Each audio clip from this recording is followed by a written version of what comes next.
So David went to Samuel and told him all the things that was happening. Let's see. Let's go to verse 21. And when it was told Saul, he sent other messengers, and they prophesied likewise. And Saul sent messengers again the third time, and they prophesied also. Then went he also to Ramah, and came to a great well that is in Seshu. And he asked and said, Where are Samuel and David? What's up, buddy? Hey.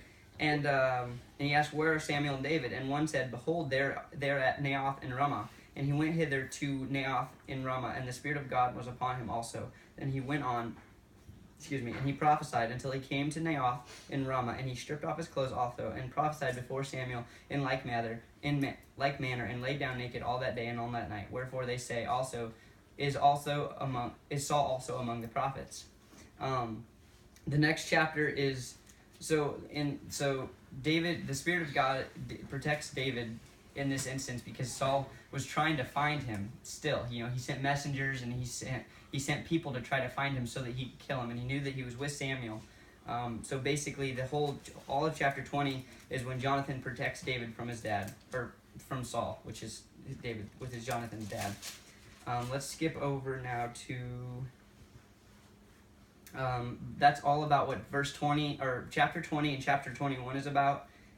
Is basically David has to be in hiding at this point. He's hiding from his one close friend, which is King Saul, because he wants him dead. He doesn't have his wife with him. He doesn't have any of his friends with him. He doesn't have family. He's in a foreign land, and he has all this.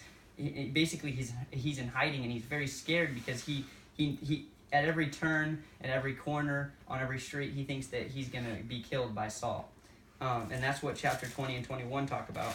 And then into 22 and 23, and he finds people in like a province outside of Israel, which had knew about David, and he became captain over the people. And I believe it happened to be 300 or 400 people that he became captain over. And let's skip over to verse 24 now. Now, just keep it in your mind now that Saul tried to kill David 3 times while he was in his presence, and he sent messengers multiple times in the past chapters to try to kill him and to try to find him to bring to him to kill him. So probably, let's average it out like 5 to 10 times. It's a lot of times to want to have someone killed, and it would just, for somebody like David, it would be very scary. And if you were ever in their presence and had the opportunity to kill them, you probably would, because they want you dead. Just keep that in your mind. Now go to chapter 24. And it came to pass, when Saul was returned from following the Philistines, that it was told him, saying, Behold, David is in the wilderness of En-gedi. Then Saul took 3,000 chosen men out of Israel, and went to seek David upon his men upon the rocks of the wild goats. And he came to the sheepcotes by the way, and there was a cave, and Saul went in to cover his feet, and David and his men remained in the sides of the cave. So Saul had 3,000 men, David had 400 men, and they were always one step ahead of Saul because God was with them, and he was protecting them. So God didn't want Saul to find David to kill him. So they were always one step ahead. So now Saul is with these 3,000 men, and he's in this cave. And this happens to be the very same cave that David and his men are hiding in, and they don't know that. Saul doesn't know that. They know that Saul is in the cave now, and behold, the men of David said unto him, Behold, the day of which the Lord said unto thee, Behold, I will deliver thine enemy into thine hand, that thou mayest do to him as it shall seem good unto thee. Then David arose and cut off the skirt of Saul's robe privily. So he was so close to him that he cut off a piece of his robe, a piece of his garment, but Saul didn't know. That it must have been like a big garment, I don't know really, but he was so close to him, so that he could have cut off his garment, and he could have done anything right there. He could have killed Saul, he could have taken him hostage and told the men to back down. He could have done any one of these things, but he spared him, and he just took a little piece of his robe.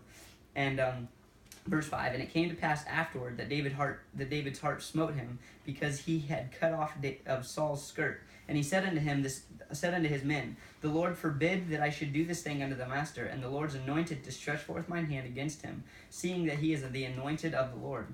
So David stayed his servants with these words, and suffered them not to rise against Saul, but rose Saul up out of the way of the cave, and went on his way. And David also rose afterward and went out of the cave and cried after Saul, saying, My lord the king. And when Saul looked to him, David stooped to his face to the earth and bowed himself. So after months and months of hiding and all of this, and he had the opportunity to just end it all, David decided that he would keep his men in the cave and go after Saul and bow down to him and say, I'm sorry, and let's see, my lord the king. And when Saul looked behind him, David stooped down to the earth. Verse 9, and David said unto Saul, Wherefore hearest thou men's words, saying, Behold, David seeketh thy hurt. Behold, this day thine eyes have seen how the Lord had delivered thee today into mine hand into the cave. And some bade me to kill thee, but mine eye spread thee. And I said, I will not put forth mine hand against my Lord, for he is the Lord's anointed. Moreover, my father, see the skirt of thy robe in my hand, for in this I cut off the skirt of thy robe, and killed thee not. Know thou and see that there is neither evil nor transgression in my hand, and I have